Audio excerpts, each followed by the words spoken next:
Oi, pessoal, tudo bem? Meu nome é Thales, eu sou educador da FESC São Carlos. Eu estou trazendo aqui para vocês um mini curso, algumas aulas de finanças pessoais, as quais eu considero muito pertinentes, muito relevantes, tá? Para todas as pessoas. E por isso eu organizei esse material aqui, né, no intuito de tentar ajudar algumas pessoas que tenham interesse em saber melhor como organizar as suas finanças pessoais, né, como entender melhor as suas finanças pessoais. E se tiverem dúvidas, sugestões, só mandar para mim por e-mail, fiquem à vontade. Como que eu organizei esse material e o que a gente vai ver ao longo dessas aulas, desse mini curso, tá? Uma introdução para eu explicar melhor quais são os objetivos e o método que eu apliquei aqui para passar para vocês esse conteúdo.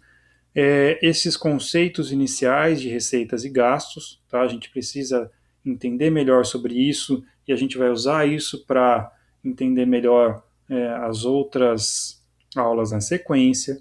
A organização dos gastos, onde a gente vai começar a entrar, sair dos conceitos e entrar nas ferramentas, tá? De aplicação, de organização desses gastos. Depois, as ferramentas de análise vertical e horizontal.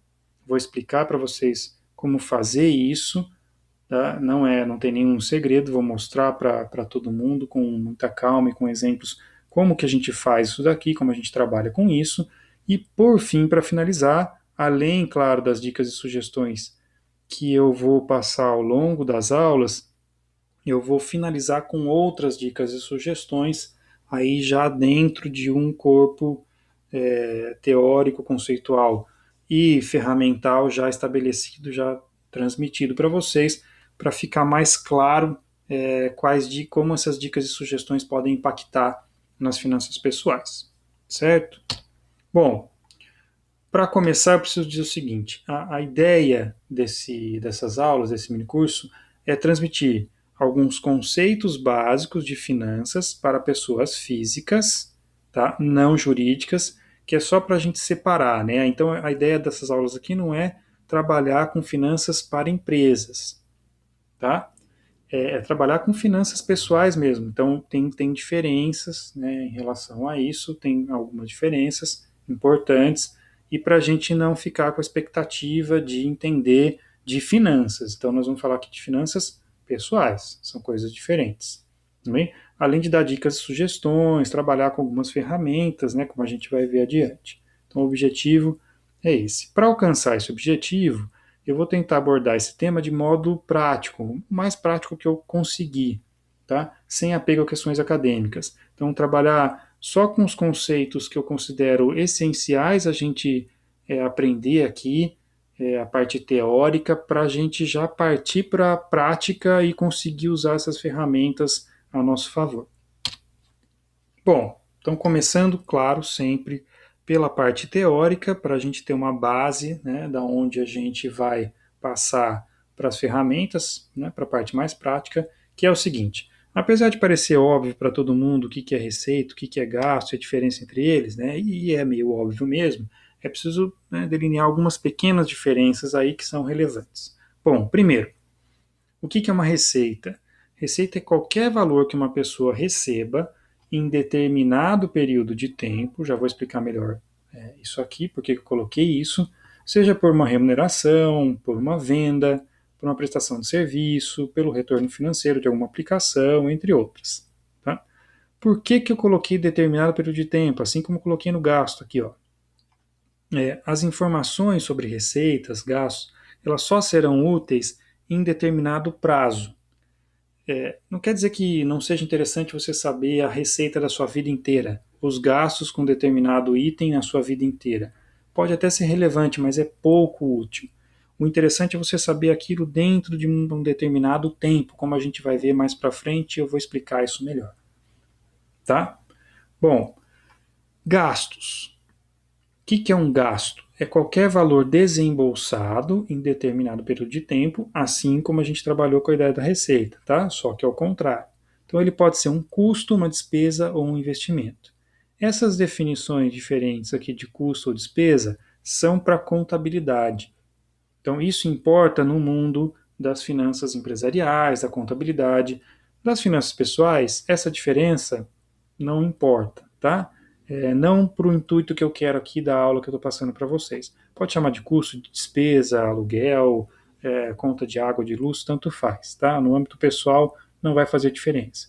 O que faz diferença é saber custo, despesa ou investimento. Isso faz diferença, é o que a gente vai ver logo adiante. Mas antes da gente passar para isso, só uma outra coisa importante. Receita. Receita é uma coisa muito pessoal, muito específica.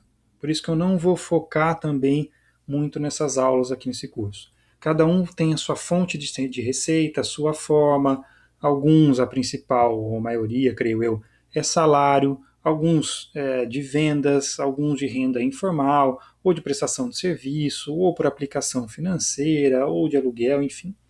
É, como isso é muito específico de cada pessoa, é muito difícil fazer um conjunto de aulas para ensinar as pessoas como melhorar a receita, como ter mais receita, porque isso é muito pessoal. Porém, os gastos não são tão pessoais assim. Como assim? Todos os gastos que a gente tem são comuns a praticamente todas as pessoas. Ou seja, quase todo mundo, né, ou pelo menos todo mundo que eu conheço, paga uma conta de luz, paga uma conta de água, paga uma conta de aluguel, paga um condomínio, enfim, paga a fatura do cartão. São contas comuns à imensa maioria das pessoas. Como isso é comum a quase todas as pessoas conseguem enxergar ali dicas relevantes ou precisam de sugestões e de ferramentas para conseguir organizar melhor esses gastos. Então, essa é a ideia do curso, é fazer com que vocês consigam organizar melhor os gastos de vocês, não as receitas, tá? Como eu falei, por conta da especificidade da receita. Tá? Os gastos a gente consegue trabalhar, porque eles são comuns a todos. Então todo mundo vai conseguir trabalhar, espero eu, depois desse mini curso aqui, os seus gastos de maneira melhor e mais organizada, tá? Enxergar melhor os seus gastos, o volume, onde está problema, onde não está problema, e assim por diante. Além de saber a diferença de custo e despesa para investimento, que a gente já vai saber agora, que é a seguinte: um custo ou despesa pessoal pode ser uma conta de água, de luz, de internet, de cartão de crédito, de combustível, de aluguel, etc. E põe etc aqui, certo? É, por que investimento é diferente? E aonde que ele é igual? Tá? Ele é igual no desembolso. Então, para as duas coisas nós estamos gastando dinheiro. Nós estamos gastando dinheiro para pagar a conta de água ou gastando dinheiro para pagar a conta de luz. Assim como nós gastaríamos dinheiro para fazer um curso técnico pago, por exemplo, ou uma faculdade paga, ou para comprar uma ferramenta de trabalho. A diferença é o retorno. Por esses aqui não se espera retorno, você está só custeando despesas corriqueiras da sua vida. Por esses aqui você espera algum retorno. Então, quando alguém faz um curso técnico, uma faculdade, essa pessoa espera que esse investimento, esse custo que ela teve ao longo dos anos ali, que ela ficou pagando mensalidade, se revertam em benefícios de carreira, de melhor salário, de possibilidade de emprego, tá? Assim como uma ferramenta de trabalho. Um exemplo: se a pessoa compra um carro simplesmente para passeio ou para transportar do ponto A ao ponto B, aquilo vai ser uma despesa de consumo, vai ser um custo aquele carro e não pode ser considerado um investimento. Se a pessoa compra um carro para trabalhar com ele, sendo taxista, motorista de aplicativo, enfim, e aquele carro a pessoa espera que traga maior retorno do que despesa, aí é um investimento. Percebe a diferença? Ou seja, se você comprou um carro, trabalhou com ele e os custos que você teve com ele de combustível, de manutenção, foram menores do que o retorno que você teve pelas corridas, enfim, pelo retorno, pelo pagamento dos clientes por esse trabalho que você teve com esse carro, aquele carro é um investimento, não é uma mera despesa ou custo. Tudo bem a diferença? Assim como a previdência, tá? Você não está despendendo, gastando dinheiro simplesmente por gastar, para custear alguma coisa. Você está investindo no seu futuro, pensando que daqui a alguns anos, né, você vai ter um sossego maior, uma tranquilidade maior quando você ficar mais velho. Então essa é a ideia de uma previdência. E é para ficar claro também a diferença entre investimentos, custos e despesas, tá? Porque a gente também vai trabalhar com essa ideia na organização dos nossos custos ali mais para frente. Tudo bem? Então vamos lá, passar para a organização dos gastos, tá? Então, para a gente começar a pensar a organização dos gastos, a primeira coisa que eu posso falar para vocês, bem prática, é a seguinte: a gente tem que ter fontes de informação para controlar, né, esses gastos. E por que eu coloquei simplificado? Tá? Porque eu não acho que vale a pena, para a maioria das pessoas, você fazer um controle muito detalhado. Né? Então tem gente que vai lá, minuciosamente ver quais são os gastos do dia a dia, anota tudo bonitinho, separa nota por nota, nada contra isso. Só que o controle simplificado, a ideia do controle simplificado é que você gaste menos tempo com isso, né, que também é um recurso de muitas pessoas, o tempo para trabalho, o tempo disponível para família, para casa, enfim, esse tempo também é precioso, então gastar menos tempo com isso é importante. E o esforço também, não precisar fazer todo esse esforço de controlar minuciosamente todos os gastos que você tem, né? Então, hoje em dia nós temos diversos instrumentos, né, e fontes de informação que nos ajudam a fazer isso de modo simplificado, sem um excessivo dispêndio de recurso, de tempo, enfim, sem que a gente fique cansado de fazer isso. Tá? A gente pode fazer isso com certa tranquilidade. Como? Primeira coisa, quase todas as pessoas têm contas em bancos, certo? Então, o extrato bancário já é uma fonte de informação preciosíssima. Se você pega um extrato do mês de maio, nós estamos em junho, né? Se você pegar o extrato bancário do mês de maio, supondo que você tenha uma conta só, né? Se tiver mais de uma, você pega dois extratos, enfim, ou três. Né? O extrato bancário ele já mostra para você quase todas as transações, né? A maior parte das pessoas, quase tudo que ela movimentou de dinheiro vai estar ali. Tanto das receitas, geralmente entram numa conta, né? Um salário você recebe numa conta no banco, enfim, ou passa por aquela conta, né? Depositado numa conta. Enfim. E todas as contas quase que se paga hoje em dia, você paga, vai lá no boleto, ou na boca do caixa, ou no caixa eletrônico, ou pela internet, também se paga pelo banco. Então, pagou, aparece lá no seu extrato bancário. Então, seu extrato bancário vai mostrar um retrato, uma foto de todas as suas movimentações financeiras. Na verdade, é um grande fluxo de caixa. Ele vai mostrar quanto que entrou de dinheiro para você ao longo de um certo período. Estou dando um exemplo aqui, um mês, né, que é muito comum, assim como todas as despesas. Tá? Então, o extrato bancário é uma fonte de informação muito rica, já é simplificado e você não precisa fazer nada. O banco faz por você, já vem pronto. Outra fonte de informação muito importante é a fatura do cartão de crédito, que também costuma ser mensal, né? E ela detalha todos os gastos que você fez no crédito, sem você precisar ficar fazendo ali na unha quanto que você gastou com cada comprinha. Você chega na fatura e você sabe. Ela mostra para você cada comprinha, a data, o valor na fatura do cartão de crédito. Quase todas as faturas mostram isso com esse nível de detalhes, tá? Então, a fatura do cartão de crédito também mostra para você todas as despesas que você fez naquele cartão de crédito. Associado ao extrato bancário, você já tem aí basicamente o controle seu mensal, digamos, de despesas. Para algumas pessoas que ainda usam dinheiro, um dinheiro que não passe pelo sistema bancário, ou seja, você recebeu, nem depositou, já usou para gastar alguma coisa, também é importante, né, fazer o controle desse dinheiro. Então aí sim vale a pena fazer um controle um pouco mais minucioso, como eu falei para vocês, que não é aquele de ficar fazendo continha diária para tudo que você gastou no cartão, não precisa, porque o banco já te mostra isso. Mas o dinheiro, como ninguém vai te mostrar, é você que tem que ter esse controle, caso você use esse dinheiro sem passar pelo banco. Se ele passou, se ele foi depositado, vai aparecer lá depois. Se você sacou esse dinheiro do banco para pagar algumas coisas, também vai aparecer no seu extrato bancário um saque. Então você não precisa ficar fazendo a contabilização desse dinheiro, tá? Para organizar esses gastos depois. Você sabe que você sacou lá R$ 200 para pagar N coisas que você tem que pagar no dinheiro, está lá no seu extrato bancário um saque. Então você já sabe que você já sacou aquele dinheiro, não precisa necessariamente ficar ali controlando que R$ 10 foram para uma coisa, 2 foram para outra, 50 foram para outra, tá? Você sabe que você gastou R$ 200 no volume total de dinheiro, tá gasto. Tudo bem? Não é que não precise fazer isso. Como eu disse para vocês, o exemplo é de controle simplificado. É você saber o volume mais global, mais geral de gastos, para você ter pelo menos um controle generalizado.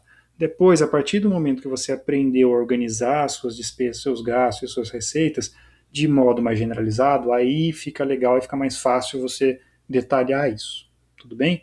E como instrumento que eu recomendo, um instrumento de organização de gastos, né, é você elaborar uma planilha. Feita a planilha, ela dá trabalho para fazer a primeira vez. Depois você só alimenta ela e mantém ela ao longo da vida e fica simples fazer isso, tá? Nem que você faça pelo menos uma vez para você ter uma noção, porque muita gente não tem nem noção exata de quantos gastos, né, quanto eles estão superando a receita ou quanto eles estão sendo inferiores, quanto que sobra, onde que vai mais, onde que vai menos dinheiro, tá? Então a planilha ajuda muito a isso, a ver isso, tá? Depois que a gente principalmente aprender as ferramentas aqui de análise vertical e horizontal. Para quem for resistente e não gosta de fazer isso no computador, na planilha de Excel, por exemplo, pode fazer num caderninho de anotações, tá? A parte pode fazer na mão. Dá para fazer do mesmo jeito. A maneira que eu vou tentar mostrar para vocês aqui é simples o suficiente para você fazer tanto no caderno quanto na planilha. A planilha, para quem preferir, eu recomendo porque ela é muito mais prática. Tudo bem? Por fim, pessoal, para essa aula aqui, essa primeira aula aqui sobre finanças pessoais, isso, preciso explicar melhor para vocês a ideia do determinado tempo, né, a unidade de tempo.